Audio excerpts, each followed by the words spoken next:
the other day I was meeting with the girls who game. We were having a bit of a celebration, and one of the teachers that was invited to come and um, talk to the girls, talk to the kids about their work. One of the teachers in our building, and at the end, when everybody was saying bye, she's like, "Mr. C, I didn't know you sounded like that." And I was like, "What do you mean?" She goes, "We maybe it's the mic." It was hilarious the way she was trying to say. She's like, maybe it's the mic, maybe it's the headset, but your voice sounds really good." And I'm like, "Thanks, I appreciate that." And I was then flipping through my mind for a wisecrack. I just didn't do it.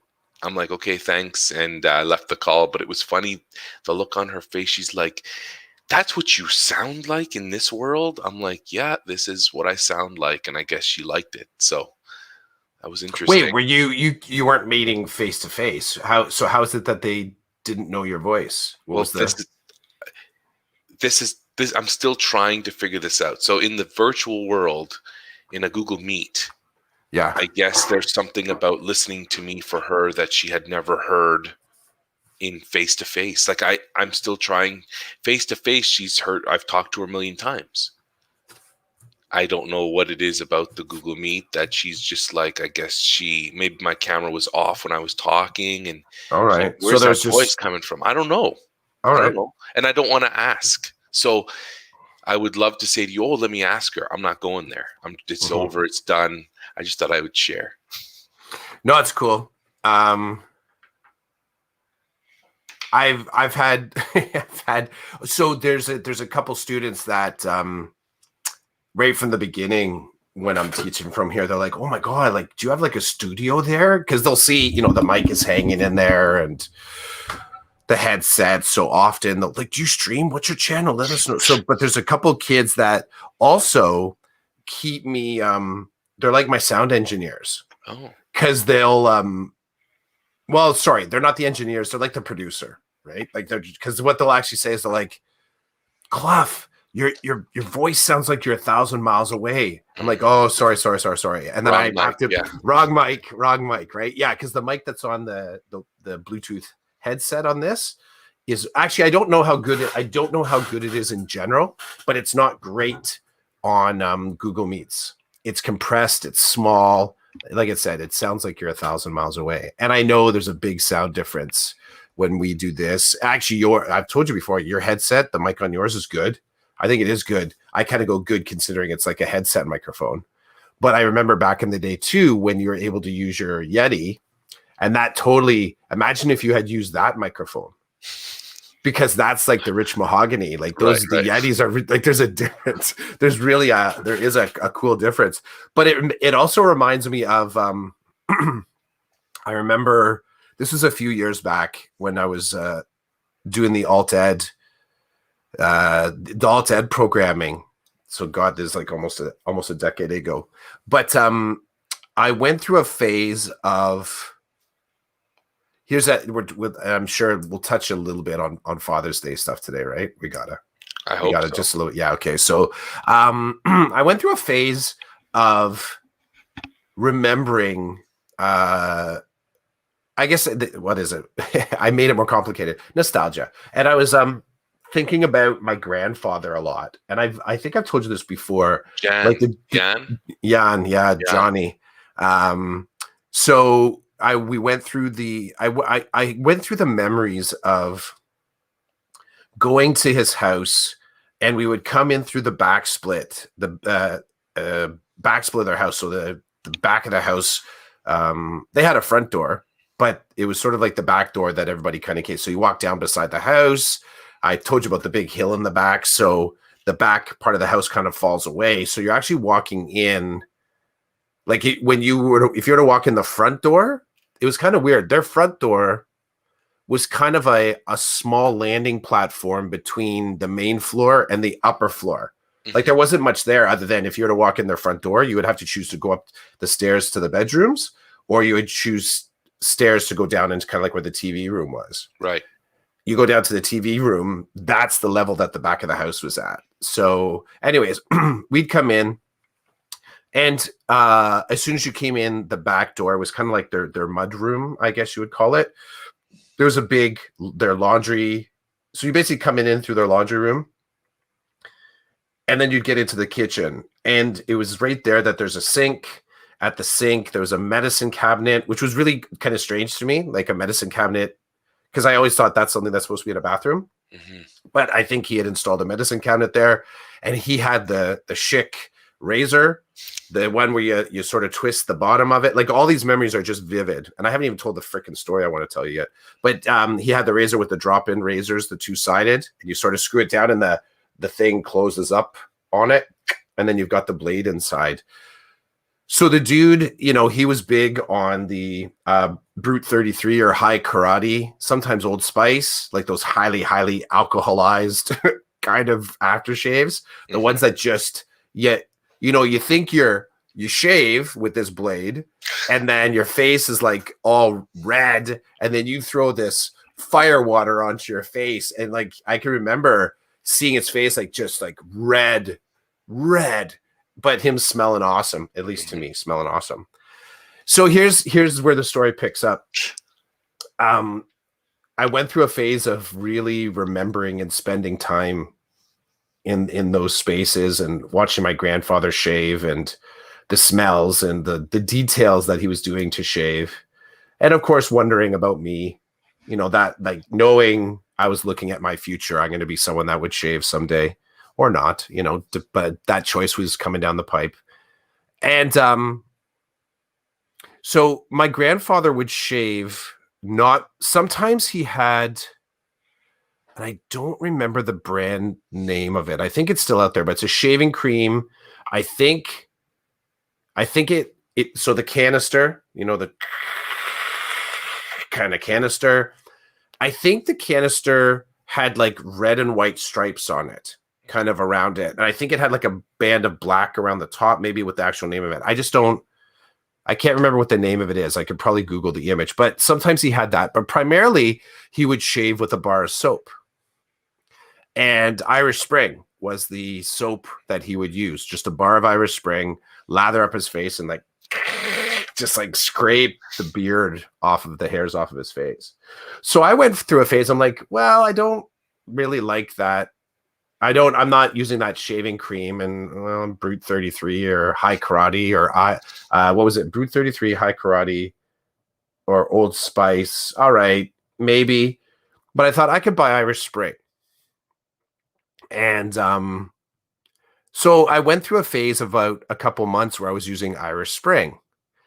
And it was funny in that time. So the setup of alt ed in the classroom that we had these round tables, and the tables would comfortably sit 6 to 8 kids if we needed to. So often there were a couple different clusters of kids, like one table, maybe the kids are working on civics, maybe another table, they're working on grade 9 math. Another table might be working on English. So we tried to kind of cluster them up so that as you moved from one, it was a good trigger for learning. So you knew if you're at the table and the people you were with, that was like your little crew. But two is also an easy way to have a roundtable conversation, right? You're not screaming like across the room to. Plus, there was just the fellowship that you at least got to know a small crew of people and we found that was important. So there's a lot of reasons we use the roundtables. But often because of the nature of the teaching, there was myself and another, Anne was the other teacher at the time, we didn't often get to sit down at the table. We would have to sort of come and perch. So we would be often kind of like, kind of leaning in. You're talking to Mike over here and Jessica over here and Abram over there. And you're just kind of talking. As I'm kind of leaning and talking. So those of you that are listening to the podcast, not watching, I've now stood up and I'm kind of leaning on the edge of my table. I can see the other students are kind of like they're sort of looking at me, but they keep looking over to my side. Like they keep looking at something happening beside me. And I kind of look over, and the student beside me sort of does this. And then I kind of go, and this happens a couple times. I finally look over and I catch the student doing this beside me, smelling me. And I'm like, okay, I don't remember the student saying. I'm like, yo, dude, what's going on? He's like, Clef, I don't know. He goes, I just in the last couple weeks, you've started to smell real good.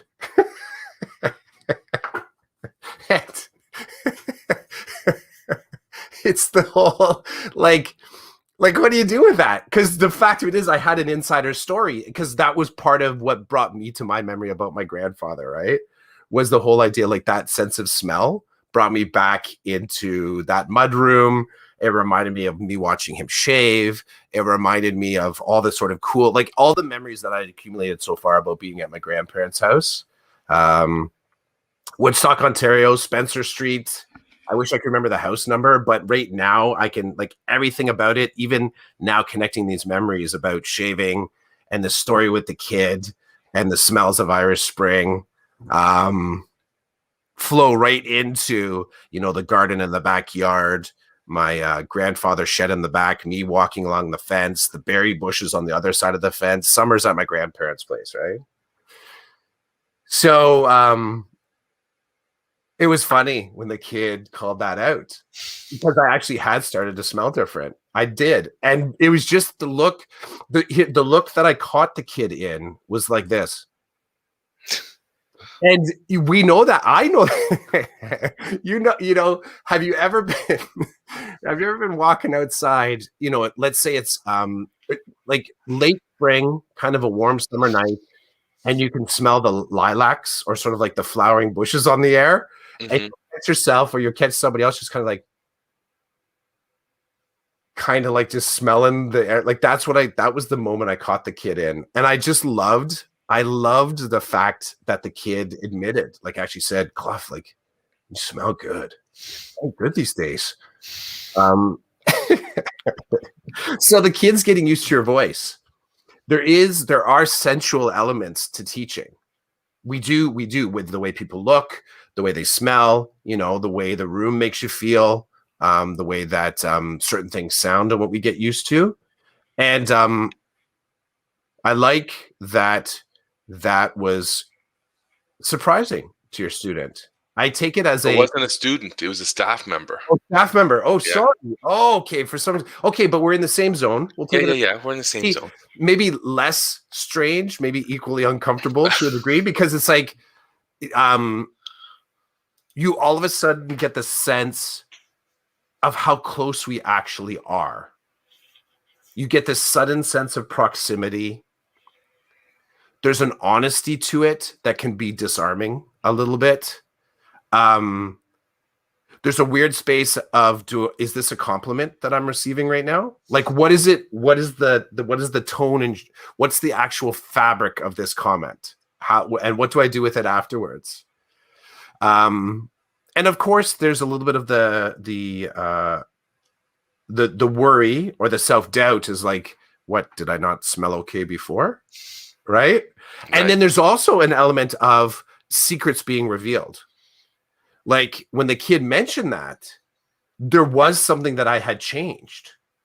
But am I prepared to explain to the kid, yeah, you know what? I know I smell pretty good these days because I'm starting to use Irish Spring. Got a good deal at the dollar store because, you know, it's like a tribute to my grandfather. So you have this you have this hallway that you could walk down and tell a story. You Mhm. could. Um, that's cool. I like that. Roland, you sound nice. You sound different. Yeah, yeah. Clough, you smell good. You That's what it smell was different. like, and it's like I didn't want to interact with it because I didn't. There were kids in the room, and it was just weird. Yeah, But I it mean, is. it was a compliment from this person. She was being complimentary. Um, Yep. but I was like not expecting that at all. Probably because I've been doing this now. We've been all online for so long that it's like this is just the way it is. Every meeting, everything happens over a computer. Um, I love noticing. I love noticing. I am the guy that will notice if someone. I don't do the smells. Don't often mention the smell, but I am the guy that notices. Like, hey, did you get new glasses? Cool. you I know, did you have you like you got like nice haircut. You got that trimmed up. It looks really different. Like I'm the foot and mouth guy that will mention and notice. And I'd love to hear, I don't know if anyone's listening to us this morning, but I'd love to sort of maybe, like, I think that in some cases that can be an uncomfortable space to notice what's going on with other people. In my mind, the noticing isn't like, it often isn't done in front of crews. Like, I don't do it big style. It's more when I'm talking one-to-one with the person. I take into account everything that I sort of see in front of me. My blurt factor sometimes is high, so I'll mention it. I am aware of noticing the change is what's important. The second part of it is kind of honoring the change, like complimenting it and saying, cool, like, that's cool, you got the haircut. Not going too deep as to the why I like it too much. To personally, I like to leave it for the person. Just, I appreciate the fact that they've changed something up or did something different. But I think some people have also said, yeah, they don't do that because they feel like there's some risk there. Like, they don't want to. They sort of take it a little bit as like calling the person out a little bit as opposed to just the noticing. Mm-hmm. So far in this path, people have engaged in conversation afterwards, talking about what they did. And my interpretation is that after the fact acknowledges that it was okay for me to talk about it. So let's say talking about a haircut, I haven't had someone say, yeah, I don't want to talk about it. They talk about it quite a bit, about their haircut and what led them to doing the color that they're doing or the new curly that they're doing. Mm-hmm. So I like to notice that and draw the change into the conversation.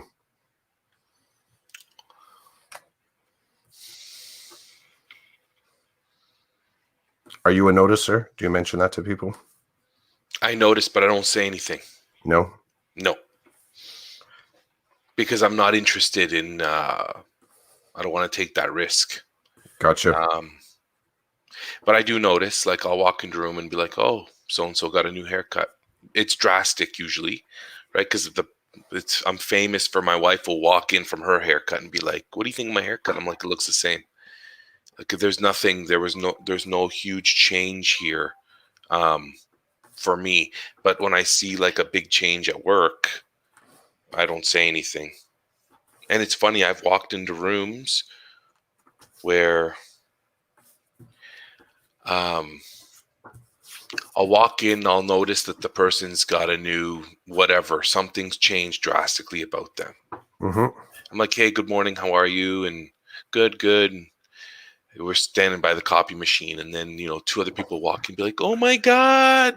And I'm like, yeah, I know her hair. And they, they go through that whole thing, and I'm just standing there like this. You almost done with the machine? You guys can, oh my God, over here. I need to use the machine. I need to get my copies done, yo. I don't say anything. And there's always, I'm going to say it, there's always the loud mouth that'll say something about you. Like, I'll come to school wearing something maybe that I wouldn't typically wear. And there's always somebody's like, oh, look at Chidiac. What are you wearing over there? And it's like, thanks. I really appreciate that. So you're also you're operating in a way, I guess I'm operating in a way where I'm treating people the way I want to be treated. But exactly.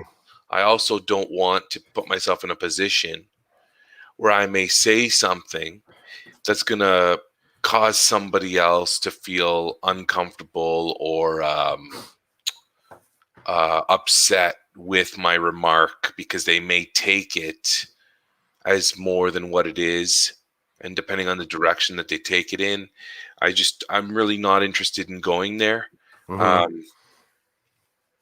I'm just not interested. So I keep my mouth shut because I like it when people keep their mouth shut around me. But I know that's not the way the world works. Just because I learn this every day at home. Just because I have expectations does not mean that I've always clearly communicated them, nor does it mean that people will even care what my expectations are. So I walk around trying to not out people that way, hoping that they don't do it to me. But hope is different than anything. Like unless I'm in an agreement with someone, like, hey, let me talk to you for a second, and Yep. they agree, then there's no binding, there's nothing. So I could walk around not say anything about your hair, but the minute I do something to my hair, you're like, oh my God, Roland, your hair, and I'm like, why? But there's no deal. Mm-hmm. Yeah. And even when there is a deal, sometimes people break the deal. So Yep. no deal. This is something that I enjoy that I'm getting better at dealing with this whole expectation thing, because it really does alleviate some of my stress. It really does alleviate some of my stress that I put on myself, to know that, okay, so I operate a certain way, but for me to expect other people to operate a certain way without talking to them about it and really having a conversation, figuring out what they think and how they operate, it's just killing me inside to think that my expectations are agreed upon by other people. So if you have no expectation, it can be a good thing. And then there's certain places where expectations grow. Like you and I were talking before we started. You're talking about someone that that you are kind of investing in that person, thinking Yep. that you're building a friendship, but that's great that you're thinking that, but they might not be thinking that. Mm-hmm. Um, and then once they tell you, then yeah, there's expectations. Like if I text you one night about something, I expect a response somehow. Either we talk face to face and you respond to it, or you call, or you text back, or you video chat, like whatever. I Mm-hmm. think that you probably touch upon what I've talked about, just because we've been buddies for so long and that's how we've been doing things. But Mm-hmm. I guess sometimes you don't respond. And I say, well, he didn't respond. And then a couple of days later, you'll be like, shoot, man, I meant to respond and I didn't. Or I guess you and I have come to a place, I think, where we just say, like, I think we've had interactions where I've said, hey, I've told you something. I said, I really want you to tell me what you think here. Or Yeah, we direct. I I think need to hear you we're talk about directive. this.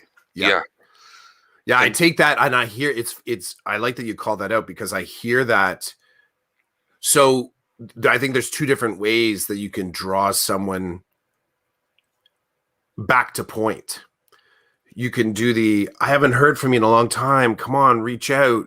And that tends to be the aftermath of, let's say, being slightly ghosted. Or as you're sharing it, you say directly, I expect you to respond to this. I do need your thinking on this. And for me, it does work. It works to be told directly like that, because there is an element, like you and I communicate multi-platform, right? Sometimes using Marco Polo, sometimes texting, sometimes a call every once in a while, Twitter, oh my God, Instagram, Facebook every once in a while. Like there's no planet, like there's no specific planet or place that we connect on. And often it's not compartmentalized as in, on this platform we only talk about, right? It's just, it can be all kind of mixed up. So that when you're, I think, connecting with friends can be, on one hand, it could be complicated if you and I weren't getting along well, but the convenience of it also means that when you're spending virtually that type of time around people, I think it really is important to be able to articulate directly your needs, to be able to say specifically, knowing full well that the volume of communication that you share, and this is a good litmus around the house as well, right? Just because you're around people all the time doesn't necessarily mean that you're communicating or connecting with them. And I think both you and I have found spaces there where we've had to do some kind of reflection there on, how do I, this is the dad and the human and the husband element of Decoded, that just sharing space is not enough. Right. So I do appreciate, and I've noticed that when you say, I've started to do it a little bit. And it also sets up that's sort of, I'm starting to do a little bit like you telling you directly, like, I do want your opinion on this. It also sets up a clearer thinking for me, as in realizing there's sometimes where I just talk at you and I share something. And if there's no direct question, which is funny because that's a piece of advice that when I was OSSTF branch president, that's something I would say directly to anyone when we're about to go into a conversation with about a topic or an issue. Maybe we might be going in to sit in the admin office, maybe talking amongst teachers. I said, you make sure in the conversation, one of the safest places to be is to wait until you're asked a direct question. Don't just riff on the idea, because this isn't in so much as it's this is not an open dialogue. This is an information seeking conversation. So that being said, there's going to be people taking notes, and you're going to be held to account to the things that you said. And if you're the type that just loves to talk, be aware that unless you're asked a direct question, don't answer. Answer the direct questions. It's funny you say that, because I've seen the people on the other side of the table do the same thing. I've seen administrators just sit there and stare at you and not providing anything more than what you're asking for. Yeah. It's interesting. And depending on your relationship with that person, it's cold if that's the only way it can be cold. Yeah, if that's the only way you connect. I find it clarifying when you do it because of the volume of time and space that we spend around each other. And I mean, it is more digital, right? It is actual. Like right now, this is digital, but this is actual. We're not texting each other. It's not asynchronous. This is synchronous, face-to-face right now. So this is real time that we're sharing. That in order to do this, we actually are not with other people in our world. So that's where I think there's a different type of build on the friendship if you choose to sort of exist in this space. And the benefit of this is if you can reach a space where you would actually tell the person, it would be great to double down and say, I value your opinion and I know you have experience in this, so please provide me some feedback on this idea. That's kind of like, that's the spirit, I think, of when one of us says to each other in one of our asynchronous communications, I do need your opinion on this. Like, enjoy all the other stuff that I'm talking about, but I'm directing your attention. Here's a thing I'm kind of going through, or I'm working through, or sort of thinking about. What is your opinion? And I think that there's benefits to activating that type of conversation with the people that you're around a lot, even towards a professional end, like to be able to say to your colleagues when you're working on things, all right, I do need your input on this. I do need you to type this thing onto the page. I do. And sometimes I had some of this play out in the equity crew, the equity team that I'm a part of at my school. The wrap-up notes, I put on the wrap-up notes, the meeting notes, and in an email to them, I said directly, I do need you to complete this. I said there is high value in this resource that we're completing to help us start September. So we're investing forward into where we're going to be. So it is a bit of a critical document. Take your time to do it, but please spend time doing that activity. And I'm finding a lot more comfort in being able to have those direct, I value your input, I value you, and this is going to be of value because of this. We have what's the word? Is it invalued? Is that a word? I think it's a word, invalued, as in we've actually created something worthwhile here by everyone contributing to it. So being directive in relationships and being able to speak specifically to what your needs are is, I think we started there a little bit in this combo, but I think professionally there's value to being able to call that out as well, to kind of cut through the smoke and clouds and sunshine of just being around people and being happy to be social. How do you then pivot into, not how do you, there's a way to pivot into it. Do your best to say what's on your mind. Like, try that. I need you to complete this document. You specifically, you have value in this process. I want your notes. Here's how I'm going to use your notes. Here's how I'm going to use your advice. Here's how you're going to play a part in building and moving a thing forward. And after that was the second round of me sharing the thinking on this. I tightened up my language. I was more specific about not only what the design of the document was and why I'd annotated it the way I did, but Mhm. also very specific in here's how it's going to be moving forward into September. And a few more people put stuff in there. Could be compliance. Could be compliance, as in it's a school thing, so people did it. I'm still going to believe that it's sort of one part maybe compliance, another part like, okay, now I get it. Now I see my part in this project. Now I see how this can be of value moving forward. I guess to muddy the waters a little bit, Do it. relationship Mm-hmm. enters into the, like, it's funny. I'm gonna have to be careful how I say this here. Not that we've got 50,000 listeners, but the listeners we do have sometimes know me and the work that I do. So this week, Nobody knows me. I'm, I like going under the radar.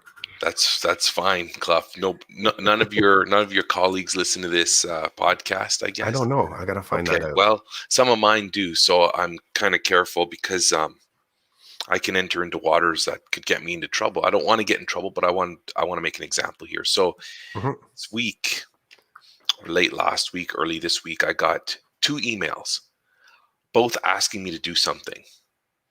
One email comes from an individual that I don't particularly get along with. I don't really take the time. I've not invested any time to get to know this person. It's purely like a work relationship. Like, we work together, but I don't know anything about this person's family or whatever. Like, I just don't, and I've never asked. Then the other email I get is from someone I haven't seen in years, a retired educator who's involved in a project and needs feedback around certain ideas and topics, and says, "Hey, I hope you're well.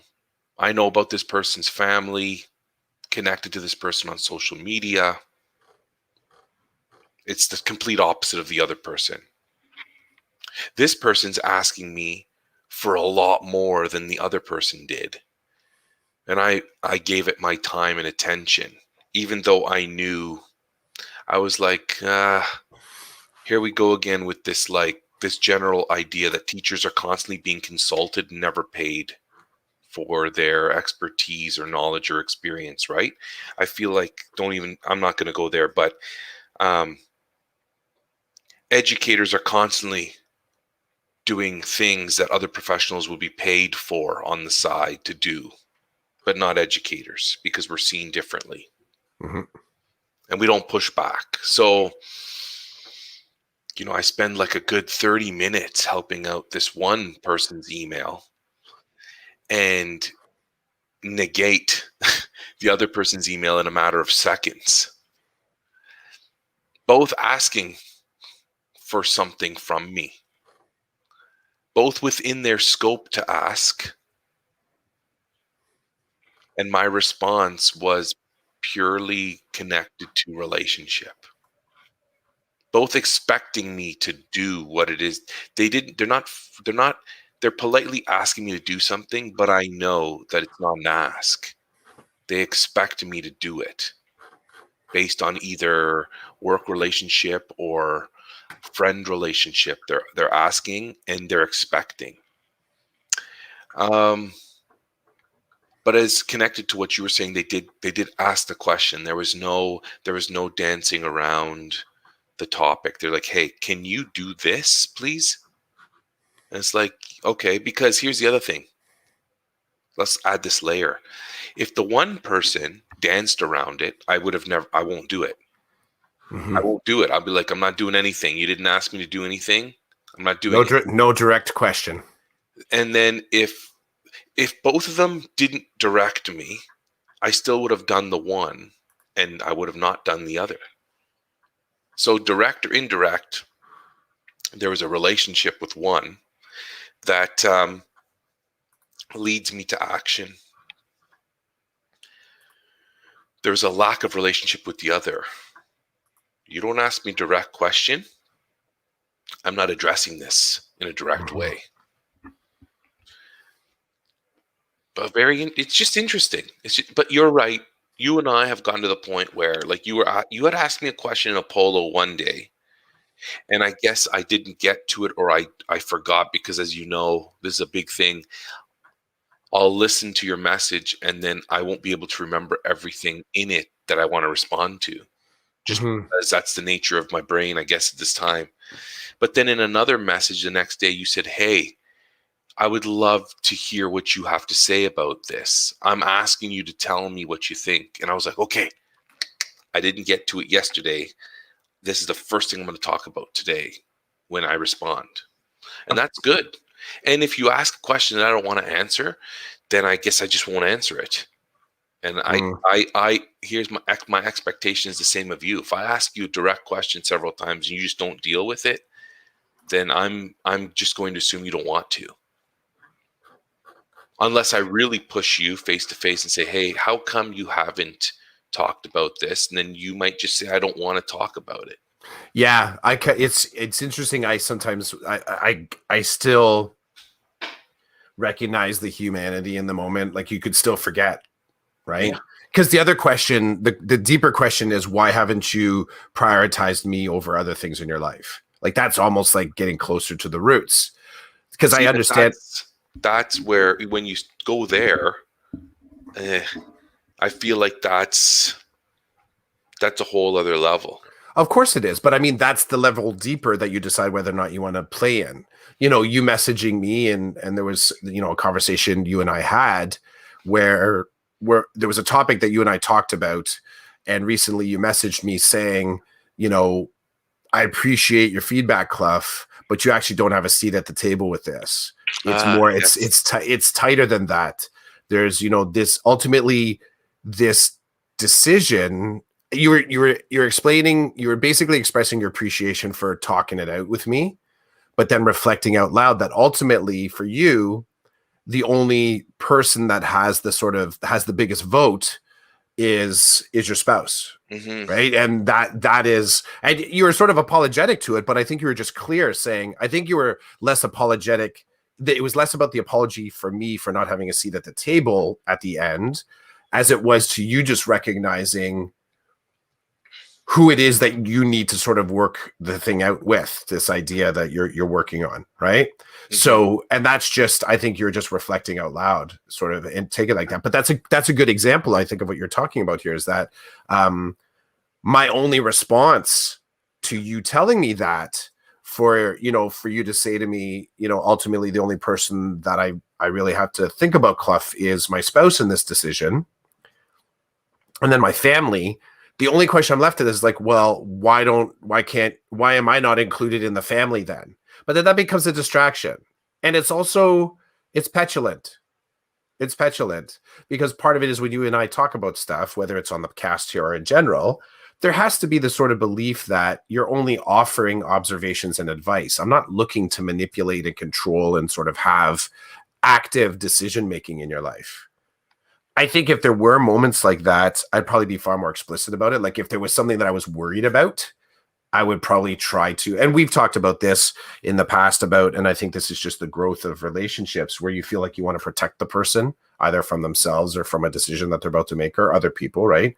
Very similar to how we operate with students. It's that three rule, right? The rule of three: harm to self, others, or harm coming to you. And in that case, you trade out the relationship for like just human compassion, because, you know, for me to, and that's not what I'm trading out. That's, I'm trading, but that's not what I'm gaining. If I were to ask you directly, you tell me, like, the only person that has the final vote, thanks, Clef, for your advice, but really this is going to be between you know, my spouse and myself. For me to kind of go, well, why can't you prioritize me in the same way, is not serving the greater good. It's me speaking, like, from my perspective, me speaking to sort of like something that's kind of small and petulant in me, like, and kind of weak. Like, I don't, and I'm not gonna, I think that's, I'm not gonna sort of play that way, but I think that ask would be definitely a deeper level to a relationship. If someone were to ask you that, I'm imagining on one hand you're like, well, see ya, like, that's it. Where that's just not the line that we're not gonna exist in that space, Clef. Sorry. Sorry. That was actually a good, clear moment for me when I was messaging you about that, saying basically, like, yeah, I'm appreciative of your opinion and your time, and it does provide me with more knowledge and understanding to base a decision on, which is Mm-hmm. always great.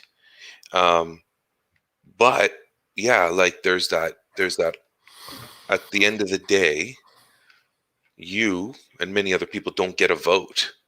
And not because like you're not in the realm of the vote. You're like Mm-hmm. the consultant and you're the friend and you're the wise person off on the side that has lots to say and good stuff to provide input, but you don't have that ticket. Only one person has that ticket. um and it's the same, like, so here's the thing about expectations again. I see it the same as you might ask me about something that I'm very knowledgeable about, and rich deep experience. But then when you go and you sit down with your spouse to make a decision, it's not like, oh, hold on, wife, let's make sure Roland votes. It's like, no, Roland doesn't sit at this round table. Mm-mm. I don't care how old and wise and experienced Roland is. This table, he does not. His words don't matter to the other people at that table. And it could very well be your wife and your two kids. At that round table, I don't get any play. Mm-hmm. And for me to expect that makes me laugh because I've known people in my life who believe that they should have a vote at that table. Mm. That's fine. They can believe that. Needless to say, we don't talk or hang out anymore because I'm not living in that world, right? I'm not living. And here's the best. The best is they expect a vote at my table, but I don't get a vote at their table. That's even better. It's like Yeah. layer upon layer of, oh no, what I say is important, Roland, but what you say doesn't sit at my table.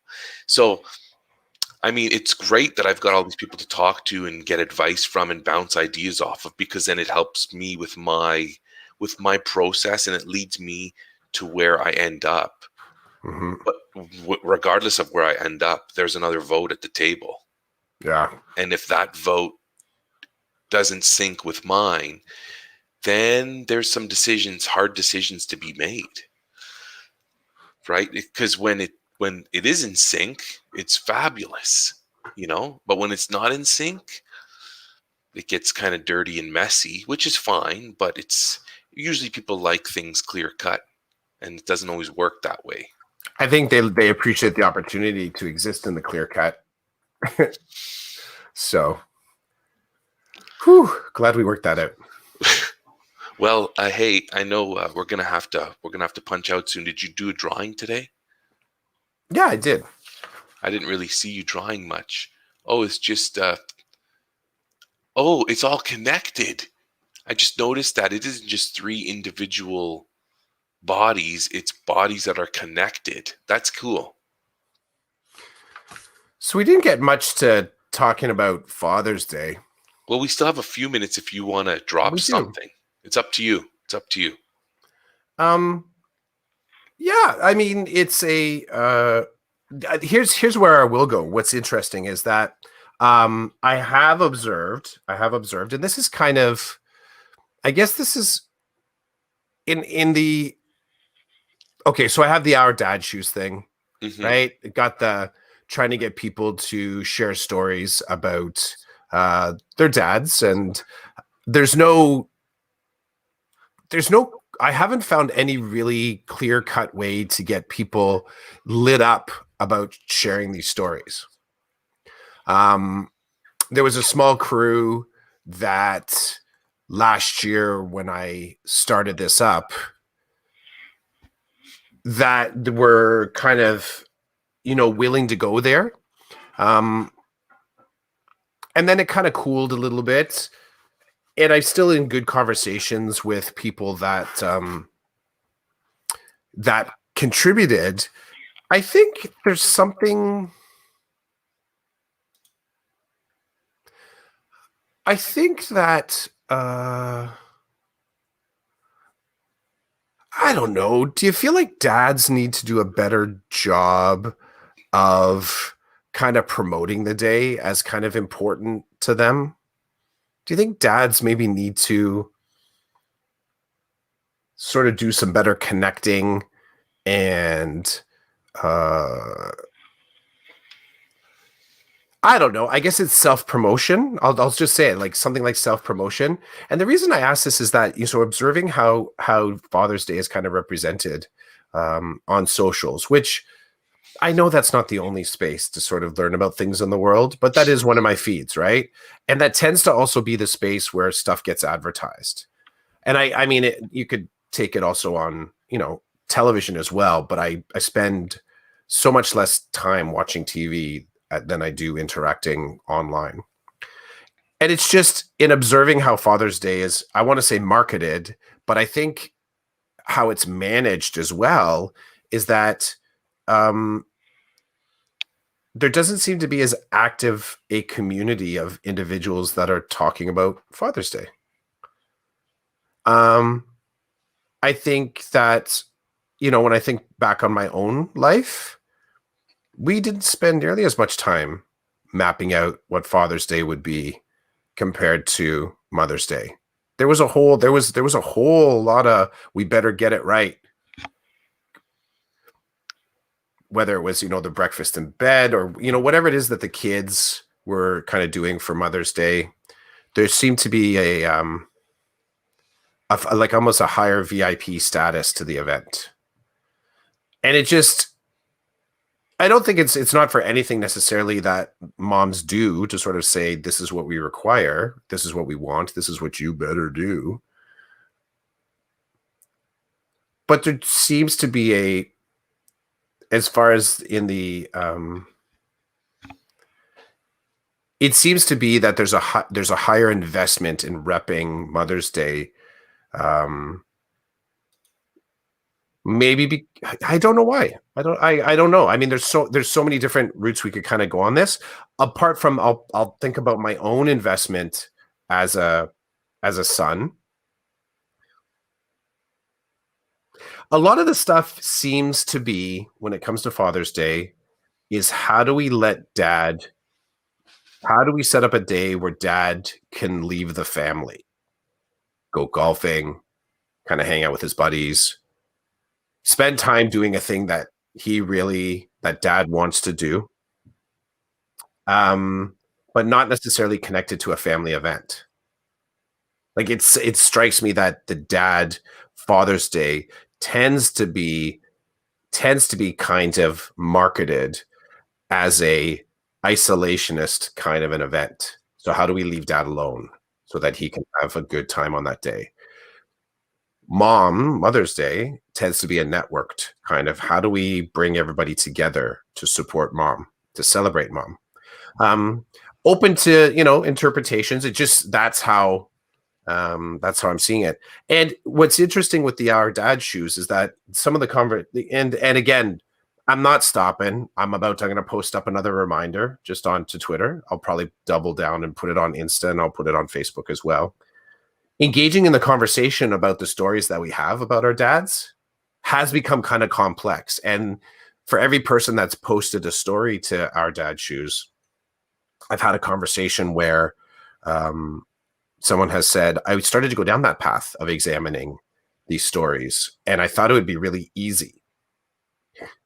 But it wasn't. It became complicated. You and I had that. You said that about this process. Your piece that's on there, I think, kind of expresses a little bit of that complication of talking about our fathers, the relationship with our fathers, and who our fathers were in the process of us becoming the men and husbands and people that we are today. And I wonder about if we're noticing this complexity now as midlifers. Is that because we weren't really paying attention to it at the time? Because I will be the first to say the relationship with my mother is complex. It has always been complex. I'm aware of how complex it has been for quite some time. But it's only when I kind of sit down and I reflect on my relationship with my father, and this was so even before even before he died. When I reflected on it, I wasn't aware of the complexity. I really had to dig down into what are the ties that bind me here? Like, what are the things that what do I notice? Like, what are the things that I've noticed about my dad? And when I do that, I often think about how little I kind of paid attention to that relationship. There was a heightened sense for me about maintaining the relationship with my mom, but not maintaining my relationship with my dad. And I wonder if that's partially what plays into now sort of the marketing, as in the way that we talk about celebrating our dads is in this kind of commodified way, as in, well, this is what guys like, so get them new golf clubs. This is what guys like, so, get them a barbecue, let them barbecue outside, like kind of these kind of individualized activities that really don't clearly express the complexity of what a dad is, what a dad could be. So it's fascinating stuff. It is. And I'm going to continue with the our dad shoes. I don't know where it's going. I don't know how to I don't have a plan to sort of like boost it to the level where it's something more than a WordPress site with people willing to share their stories about it. So happy Father's Day, Roland. Pre-Father's Day. Pre-Father's Day. So the funny side note to this is that we're going to be doing some Father's Day stuff today. Tomorrow is a day where we have some events going on in the family, happens to fall on the Sunday, that won't allow some of the activities that we like to do on the weekend happen. Tomorrow it's kind of being taken up with some pretty specific activities that are going to take up our whole day, and it's just the way that the timeline kind of fell. So we've decided to, well, the family asked, like, hey, are you, what was really nice, they said, are you okay with if we don't do that stuff on the Sunday? I'm like, absolutely. Right, absolutely, let's shift it, let's go do whatever the fun stuff that you folks want to do, and we'll do it on Saturday instead. So happy Father's Day to you too, Chris. Yeah, I know. Complex stuff. Season 4, episode 39, Decoded Podcast. School year's almost over, and we're going to be dipping into summer school soon. Oh man. And I'll drop into here pre-orders for the coffee table book, Decoded, More Than a Podcast. Yes, that the pre-orders for the book that will never be made for anyone other than Roland and I. I'm going to put that out. I'll put that out. Yeah. I'll take some, what I might do is maybe I'll just set it up as like a Kickstarter. Oh my God. How hilarious would it be to actually set up a Kickstarter that would have no traction at all? I'm sure they exist, but it'd be more fun. It'd be more fun to do it and have it fail, knowing, okay, you and I need to talk more about this. Yeah, but I think I've mentioned, at least in a couple pods back, I have now, I've scanned all the images. So all these little drawings that I've done, they're all scanned in.